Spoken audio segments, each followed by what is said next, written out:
Hoje eu quero falar sobre o governo de Deus. Hoje eu quero falar sobre o governo de Deus. Por isso que eu trouxe essa palavra da irmã, porque eu quero falar sobre isso. Amém? Vamos orar. Pai, que em nome de Jesus, Senhor, possamos transmitir aquilo que o Senhor trouxe ao nosso coração, ó Deus, que possamos ser bênção na vida da igreja, Pai. Que cada um, ó Deus, possa ser tocado mesmo pelo Teu poder, ó Deus, e que possamos, Pai, viver isso nas nossas vidas, Pai. O governo do Senhor, ó Deus, o governo do Senhor. Leva nossas mentes cativas a Cristo agora, Pai. Todo sofisma, toda fortaleza caiam por terra. Todo poder maligno que impede o povo de conhecer e ouvir a Tua voz, caiam por terra também, saiam desse lugar. E que o Teu Espírito Santo tenha livre acesso aos nossos corações. Em nome de Jesus. Amém. Abra sua Bíblia lá no livro de Mateus 6. Glória a Deus. 6 do 5 ao 10. Olha lá, ó. Quando vocês forem orar, não sejam como os hipócritas, pois que apreciam orar em pé nas sinagogas e nas esquinas das ruas, para serem admirados pelos outros. Com toda certeza vos afirmo que eles já receberam o seu galardão. Tu, porém, quando orares, vai para o teu quarto, e após ter fechado a porta, orarás ao teu Pai, que está em secreto, e o teu Pai que te vê em secreto te recompensará plenamente. E quando orardes, não useis de vãs repetições como fazem os pagãos, pois imaginam que devido ao seu muito falar serão ouvidos. Portanto, vós não vos assemelheis a eles, porque Deus, o vosso Pai, sabe tudo o que tendes necessidade, antes mesmo que vocês peçam. Por essa razão vós orareis assim: Pai nosso que estás nos céus, santificado seja o teu nome. Venha o teu reino, e seja feita a tua vontade, assim na terra, como ela é feita no céu. Amém? Amém? Deus sempre teve no seu coração um plano dele governar as nossas vidas. Mas não entenda esse governar como ele sendo um senhor e você um escravo. Ou você sendo um robozinho e ele fazendo de você uma marionetezinha. Não. Deus sempre quis governar a nossa vida para se relacionar conosco. Esse é o coração de Deus. É um Deus que quer se relacionar conosco. Se você olhar quando ele criou o homem lá no paraíso, ele todas as tardes vinha se apresentar e conversar com Adão. E Adão prestava o relatório de tudo que ele tinha feito. Gente, isso parece chato. Às vezes a gente olhando, mas não era. Era maravilhoso Adão conversar com Deus. Maravilhoso. Adão ter Deus como seu amigo. O que Deus quer com esse governo na nossa vida é se tornar nosso amigo. Nosso amigo. E ele era amigo de Adão. Todas as tardes ele vinha. E Adão dizia para ele: Senhor, hoje eu dei um nome para um monte de bicho. Hoje eu dei um nome para um monte de ave. Hoje eu dei um nome para um monte de peixe. Hoje eu dei um nome para um monte de inseto. Ele deu um nome para tudo isso que você vê aí hoje. Adão era ou não era um homem inteligente? Ele gozava de 100% da capacidade de raciocínio. 100%. Hoje nós temos aí, eu acho que 2, 1% e quando muito 3%, que são pessoas bem dotadas. 3%. Adão gozava de 100% da sua capacidade de raciocínio. Veja, ele era muito sagaz, ele era muito inteligente. Muito inteligente. Ele conhecia de botânica, conhecia de física, de química, ou seja, ele já era formado. Tem muita gente que chega na faculdade, tem algumas matérias, sofre. Adão não tinha dificuldade, porque ele tinha 100% de raciocínio. Então, esse era o plano de Deus, governar a vida do homem, em parceria com o homem. Desenvolver um relacionamento de parceria com o homem, de troca de informação. Isso é uma forma de governo. Deus governava porque ele queria cuidar. Nós que somos pais, de certa maneira, exercemos governo sobre nossos filhos.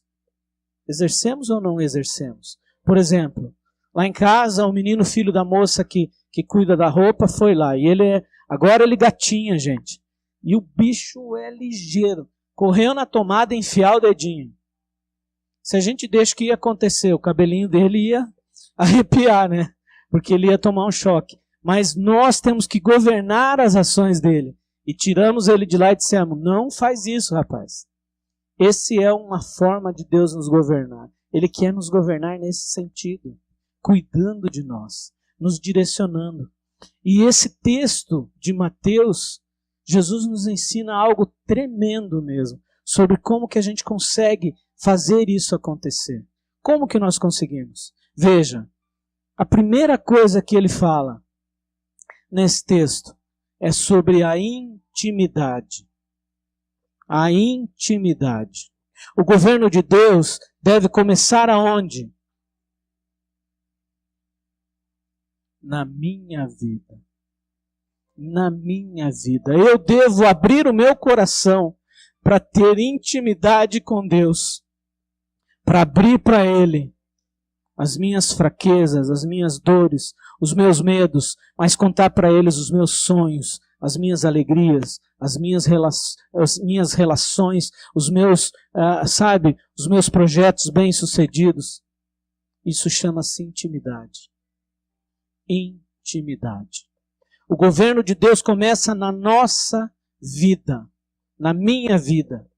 Eu tenho que estabelecer o governo de Deus. Deus deve governar a minha vida.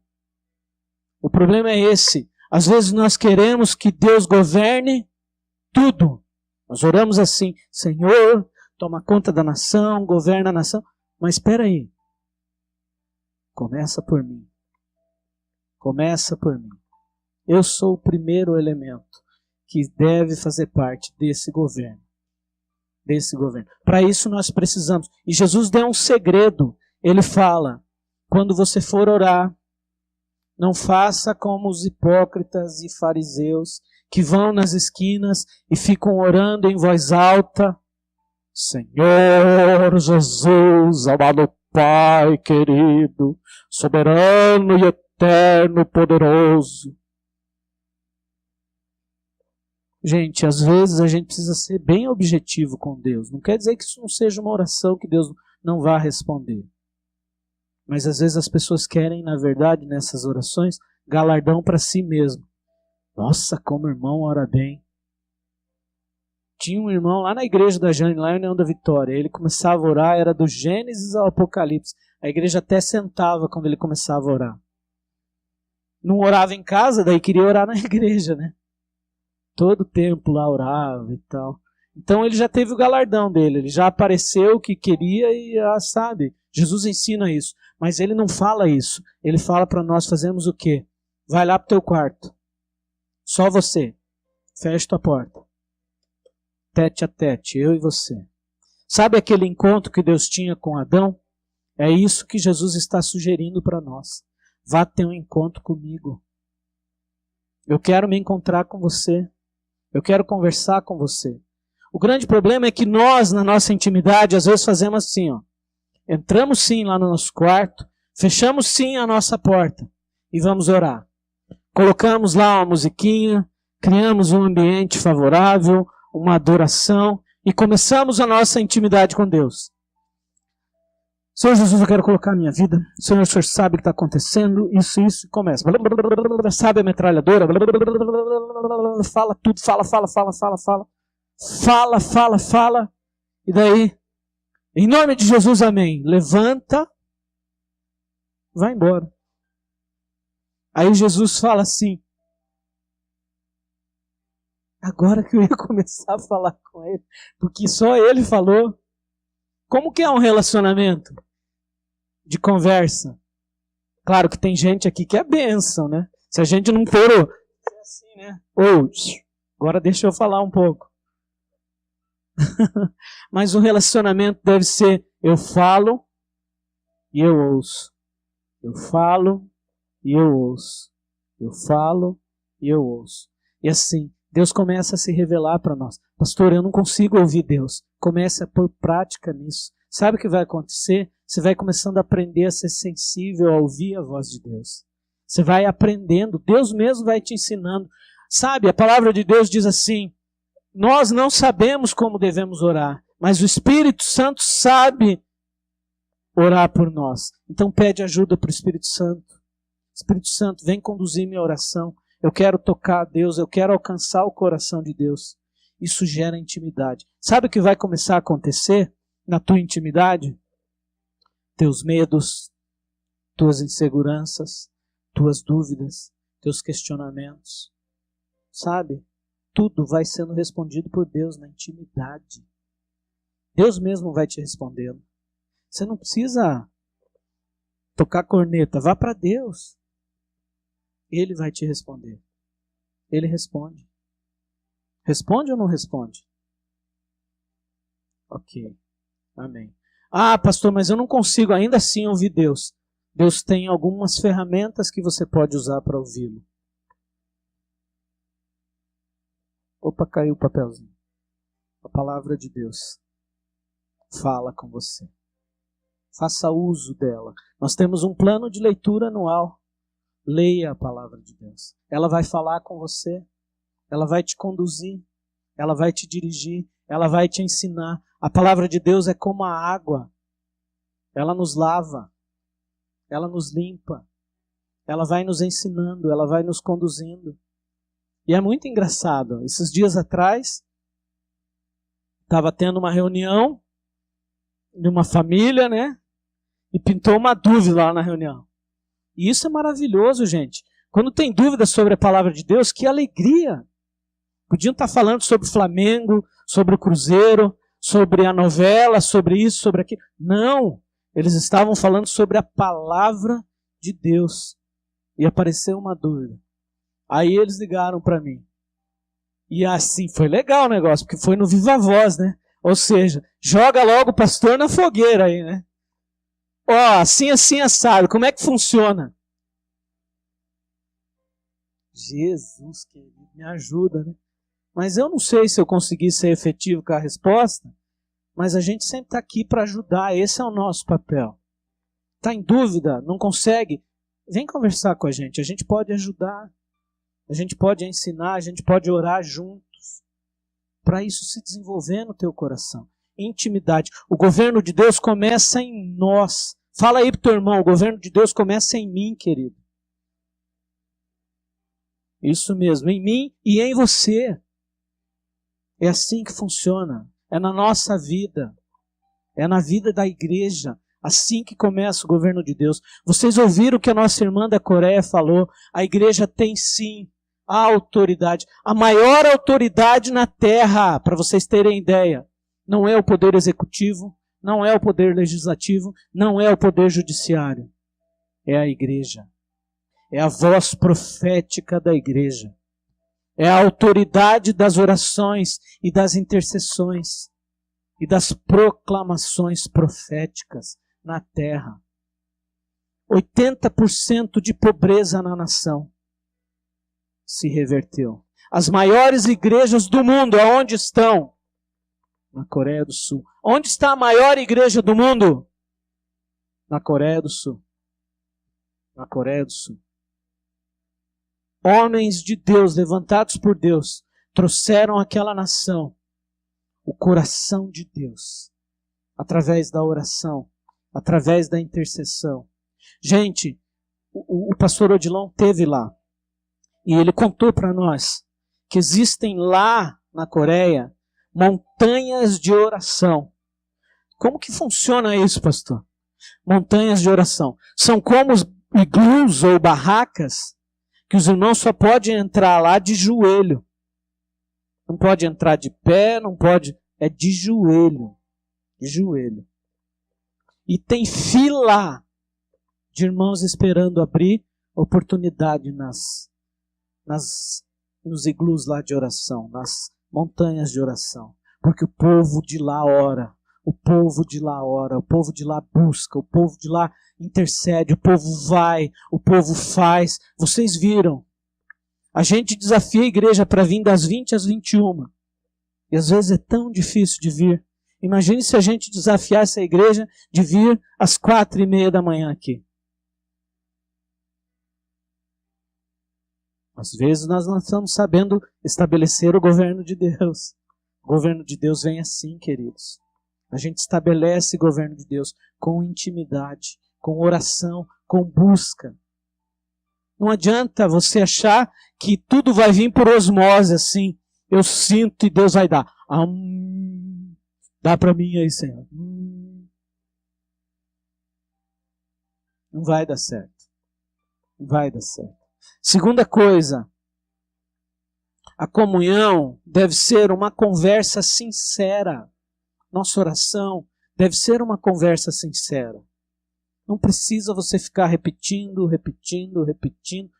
Vocês sabem do que eu estou dizendo. Repetindo. Fica repetindo.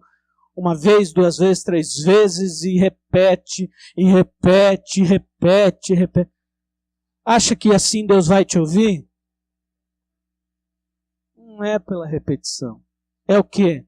É um coração sincero. A palavra sincero vem da raiz do seguinte: sem cera, sem máscara nenhuma. Você rasgue tuas máscaras diante de Deus. Fala para Ele das coisas que você está sentindo. Eu estou com uma bronca de fulano de tal. Fala isso para Ele curar você. Sabe? Entregue para Ele a tua autojustiça, a tua, falta de compaixão. Entregue para Ele, lá nessa sinceridade. Deus conhece você, querido. A palavra diz que antes mesmo de você abrir a boca, Ele já sabe o que você precisa. Mas o que Ele quer? Isso quer dizer então que você deve ficar quieto, porque Ele já sabe mesmo? Não, Ele quer te ouvir. Ele quer gerar fé no teu coração. Como que Deus gera fé no nosso coração, na oração e na intimidade? É você colocar isso para Ele e Ele vai te curando. Ele vai estabelecendo governo na tua vida. Ele vai limpando você de tudo isso. Ele vai transformando. Ele vai fazendo, sarando, curando. Terceira coisa. Quando formos orar, Jesus mesmo ensina. Devemos fazer assim. E aí ele começa. Pai nosso que estás nos céus. Gente, isso é tremendo. Só aqui, dá pra gente falar horas. Reconhece Deus. Reconhece que Ele é Deus. Começa assim a tua oração, reconhecendo que Ele é Deus. Reconhecendo que Ele está acima de você. Reconhecendo que você precisa dEle. Reconhecendo que você depende dEle. Reconhecendo que você sem Ele não é nada. Pai, o Senhor está no céu. O Senhor está no céu. Santo é o teu nome. Santo é o teu nome. E aqui eu queria falar um pouquinho para você. A santidade de Deus é um dos atributos do seu caráter. Isso quer dizer o quê, pastor? Que Deus não consegue conviver com a falta de santidade, com o pecado, com a sujeira, com coisas contrárias à santidade de Deus. Ele não consegue conviver com isso, porque Ele é santo. Então, quando você for lá para ter o teu tempo de comunhão com Deus, peça perdão dos seus pecados.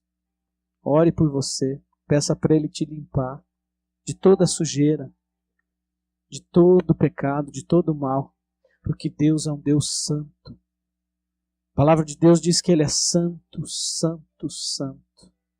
3 vezes santo, porque Ele é um Deus trino e triuno. Então chegue diante de Deus, chore mesmo teus problemas, chore mesmo. Isso vai gerar pureza, vai gerar limpeza, vai gerar o quê? A santidade de Deus vindo para a minha vida. A santidade de Deus vindo para a minha vida.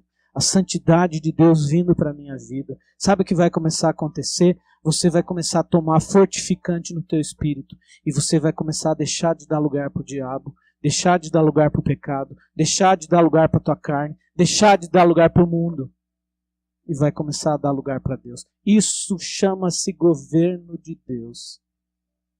Governo de Deus. A gente fica forte, fortalecido. A santidade do Senhor. Os sacerdotes, gente, a gente estava conversando, pastora Marlene, sobre isso. Os sacerdotes tinham uma plaquinha na testa que dizia o seguinte: santidade ao Senhor. E o sumo sacerdote, uma vez por ano, no tabernáculo de Moisés, entrava no Santo dos Santos para representar o povo. E funcionava desse jeito. Aquela santidade na vida dele tinha que ser verdadeira. Ele tinha na cintura alguns sininhos, vários sinos, e ele era amarrado por uma corda quando ele entrava no Santo dos Santos. Se o sininho parasse de bater, o que eles faziam? Puxava a cordinha, porque o sacerdote morreu. Ah, pastor, mas hoje nós estamos no tempo da graça. Só graça. Às vezes tem gente morta dentro da igreja. Morta. Porque violou isso, a santidade de Deus. Está cheio de problemas, cheio de pecado. Cheio de pecado. Eu queria lembrar do tempo que a gente era mais novo. O pessoal mais velho vai lembrar disso. Antigamente, supermercado, não existiam esses supermercados tão grandes. Era uma mercearia de secos e molhados do seu João, do seu Antônio, do seu Pedro. E a gente chegava lá, tinha aqueles sacão a granel de feijão, de arroz, de milho. Toda a comida era ali. E tinha aquela canequinha de alumínio, né? Que a gente pedia para o seu Antônio. Seu Antônio, a mãe mandou, era aquele saco de papel, de junco de papel. 300 gramas de feijão, a mãe pediu, seu João. Daí pegava lá, colocava, ia embora. Mais 300 de arroz, era assim que funcionava. A gente não tinha azeite industrializado, era a banha de porco mesmo. A gente comia com a banha de porco.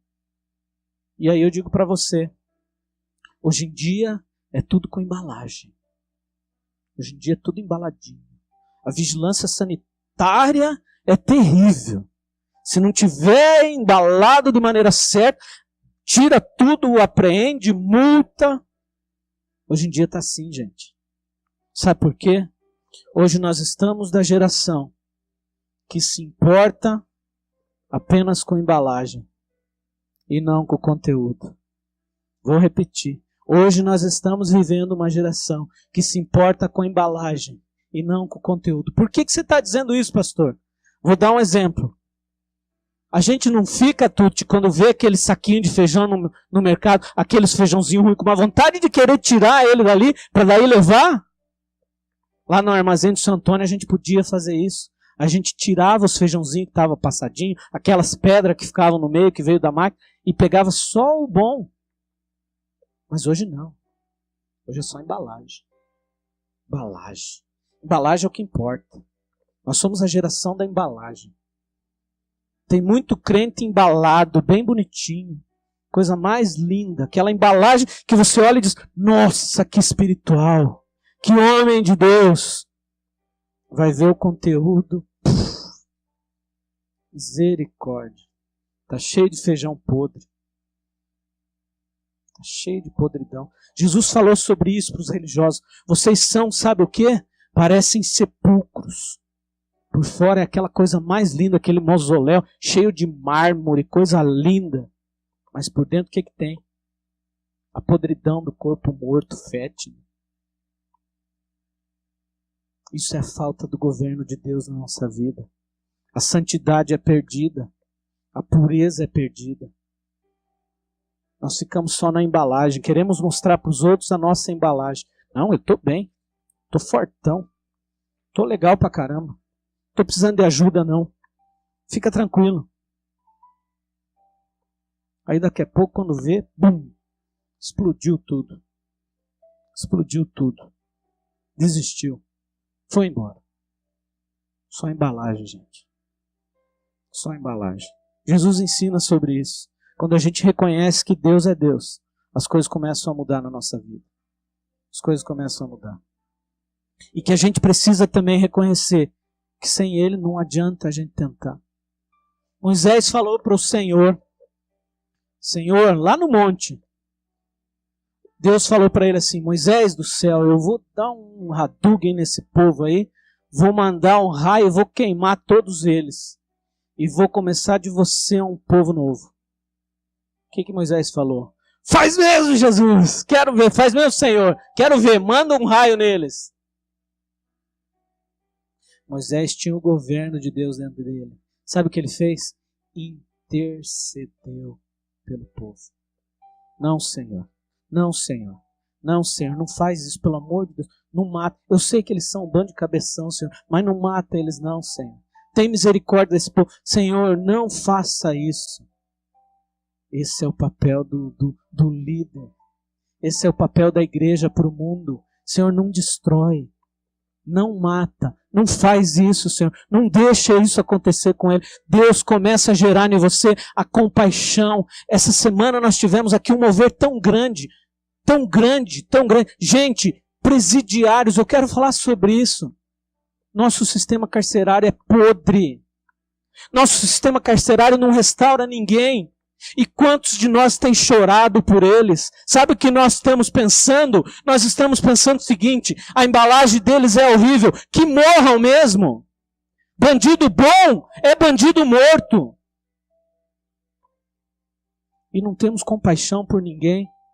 Porque nós estamos bem, não precisamos nos doer e nos corroer por dentro, de chorar por eles. Nós precisamos ter compaixão no nosso coração, como Moisés teve diante de Deus naquele monte. Não mata ele, Senhor, não mata, por favor.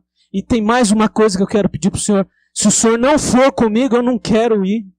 Eu entendo o que é governo do Senhor. Eu sei o que o Senhor faz quando o Senhor governa a nossa vida e o povo. Me conduz, Senhor, e vai junto comigo. Porque se o Senhor não for, eu não quero ir. Não quero ir. Não quero ir. Moisés clamava assim para Deus, gente. Quarta coisa que Jesus ensina. Que venha o teu reino. Que venha o teu reino. Que venha o teu reino. O reino de Deus é estabelecido através de mim, através de você, meu querido. Nós somos a expressão do reino de Deus na terra. Que venha o teu reino, Senhor. Que o Senhor use a minha vida para transmitir o teu reino para as pessoas. Que o Senhor faça de mim um instrumento de transmissão do governo do Senhor na vida das pessoas. Que venha o teu reino, mas ele não vai vir, ele vai usar a mim e a você para governar o mundo e para trazer as pessoas para ele. Isso é o reino de Deus na terra. Tem pessoas que acham que o reino de Deus, eu preciso governar, eu preciso dominar. Isso não é reino de Deus. Isso não é governo. A igreja assumir posição de governo. A igreja tem que assumir uma posição dela, que é ser bênção para as nações, para as pessoas. Isso é governo de Deus. Amor de Deus sendo gerado daqui para fora, para a gente impactar a Vila Verde, para a gente ganhar a Vila Verde, e Curitiba, e o Paraná, e o Brasil, e as nações. Isso é estabelecer o reino de Deus. Isso é governo de Deus. Isso é a vontade de Deus sendo feita na terra. Isso sim. Não adianta a gente se enganar.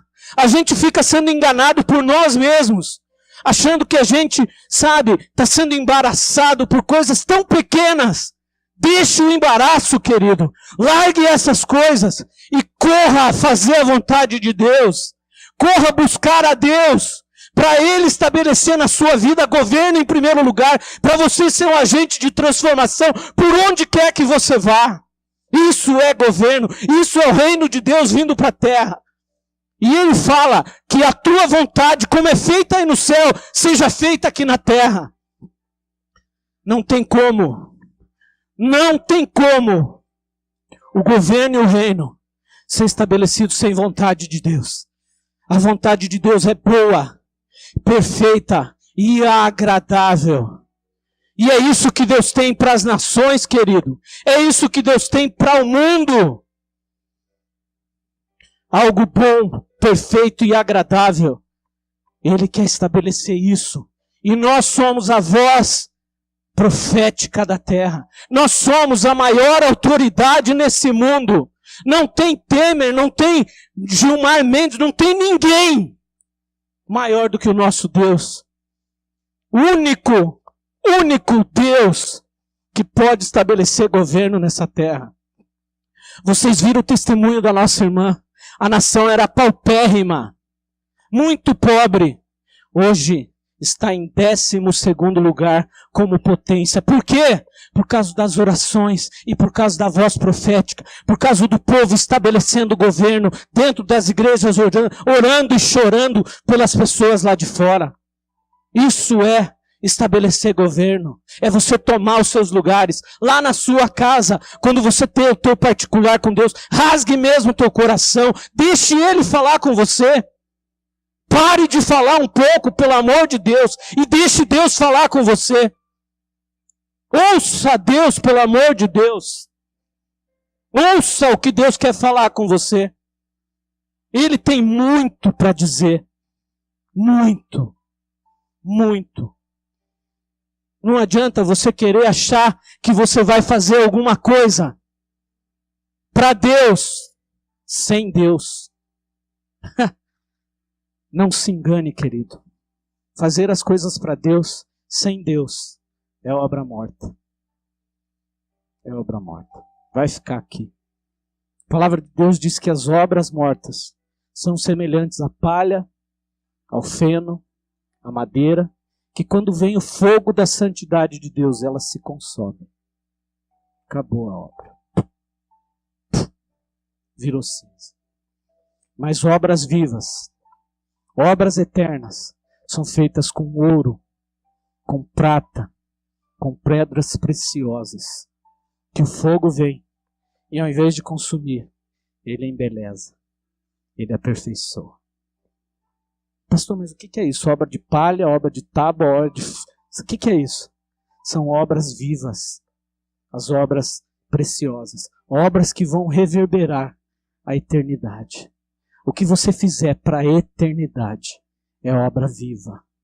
É governo de Deus na sua vida. E você devolvendo para Ele o que Ele deve receber. Isso são obras vivas. Isso são obras que vão chegar na eternidade. O que é isso? Me dê um exemplo, pastor. Quando você ganha alguém para Jesus. Quando você traz alguém para Jesus.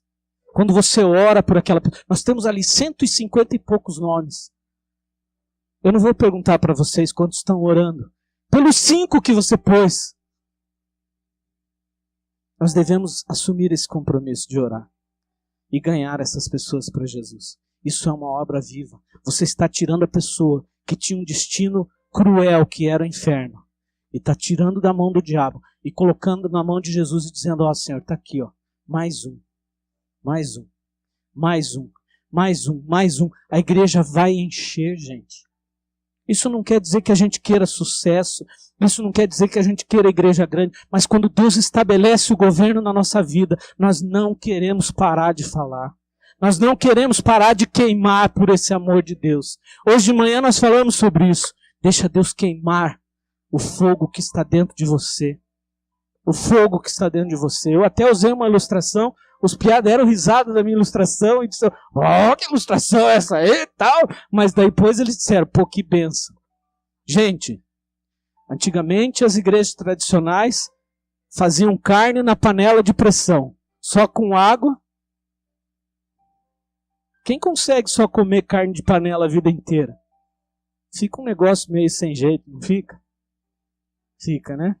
Mas daí houve um povo que se rebelou contra isso e disse, não, nós queremos mesmo é churrasco no fogo.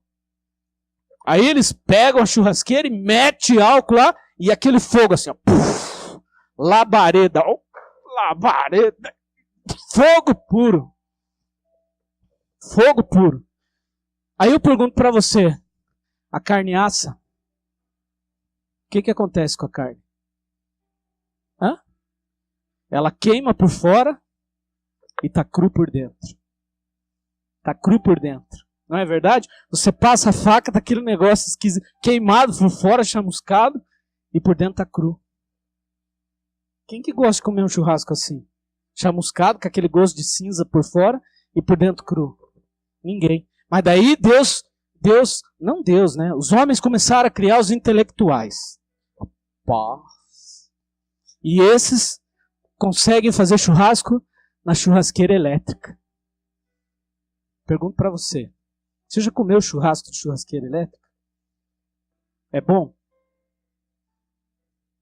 Ah, pastor, é carne, né?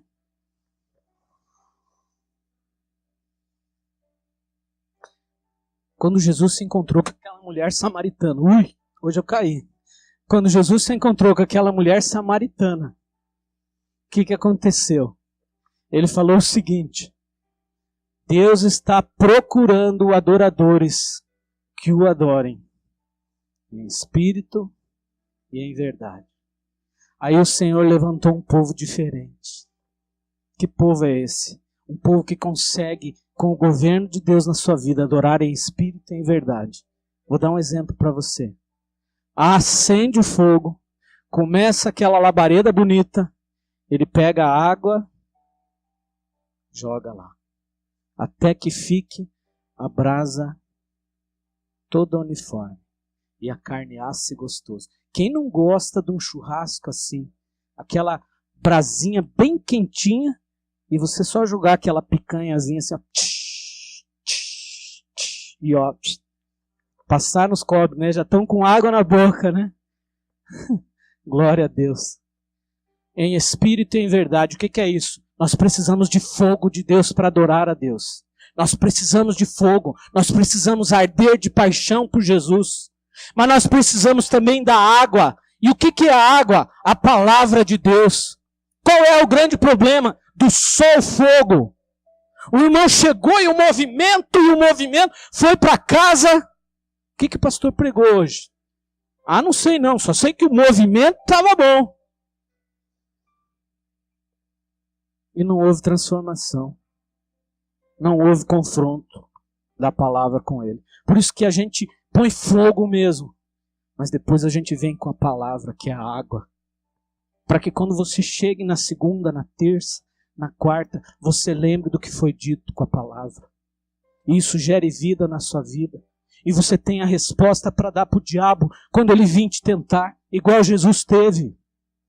É assim que funciona, em espírito e em verdade. Esse é o adorador que Deus procura.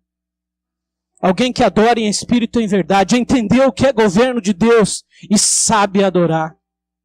Ele queima por dentro. Ele queima por dentro. Ele queima por dentro. E aquele fogo vai enchendo ele. Vai enchendo ele. Né, Frão? Um dia nós vamos fazer um culto de fogo aqui. Em nome de Jesus. Vai queimar, vai queimar, vai queimar. Mas depois nós vamos trazer a água da palavra. Trazer a água. Eu sei que o Dene também gosta do movimento. Tem mais alguns irmãos aí que gostam do retetezinho aí. Do mistério, do manto, né? É bênção isso, gente. Mas não é só isso. São as coisas. A Dai também, sei disso. Glória a Deus. A Jane também. A Jane é do mistério. Ela vai ser a pregadora da noite daí. Aleluia. Venha o teu reino, Senhor. Venha o teu reino. Pede isso para o Senhor, querido. Venha o teu reino. Venha. Quando vem o reino de Deus, o que é estabelecido na terra? Ela falou. Justiça, equidade, temor, santidade, paixão, alegria, gozo no Espírito Santo. Isso é o governo de Deus, gente. Isso é governo de Deus. Deus quer governar a nossa vida. Ele ficou muito triste o Senhor, quando o povo vai para Samuel e diz assim: Samuel, nós queremos um rei. As outras nações têm reis. O Senhor disse: puxa vida, Samuel, vamos achar um rei para esse povo. Mas não fique triste não, Samuel. Deus conhecia o Samuel. Não fique triste. Eles não estão recusando você. Eles estão recusando a mim. Eu queria ser o rei deles. E eles estão pedindo um rei humano. Muitas vezes nós temos pedido isso. Senhor, eu preciso de um rei sobre mim. E Deus diz assim, eu estou aqui. Eu quero reinar. Deixa eu ser o rei da sua vida.